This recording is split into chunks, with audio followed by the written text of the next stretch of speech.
என்னோட பேர் லில்லி. எனக்கு 3 பசங்க இருக்காங்க. அந்த 3 பேரும் எங்கே போயிருக்கிறாங்கன்னு தெரியலையே. வாங்க பார்க்கலாம். தனு, பிரீத்து, துவி, வாங்க இங்கே என்கிட்ட வாங்க. என்னம்மா, எங்கே தான் போனீங்க? ஸ்கூலுக்கு டைம் ஆச்சு, இன்னும் நீங்கள் ஸ்கூலுக்கு போன இல்லை? லீவு முடிஞ்சு உங்களுக்கு ரீஓப்பன் ஆகிடுச்சு. நீங்கள் ஸ்கூலுக்கு போகணும். பசங்களா, நீங்கள் நல்லா படிக்கணும், நல்ல மார்க் எடுக்கணும், எங்களை மாதிரி நல்ல பெரிய ஆளாக ஆகணும். நீங்கள் நல்ல படித்தா தான் நல்ல இதுக்கு போக முடியும். நீங்கள் போய் நல்லா படிக்கணும். எல்லோரும் படிங்க, நல்லா படிங்க பசங்களா.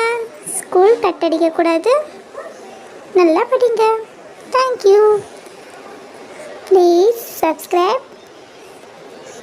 Thank you.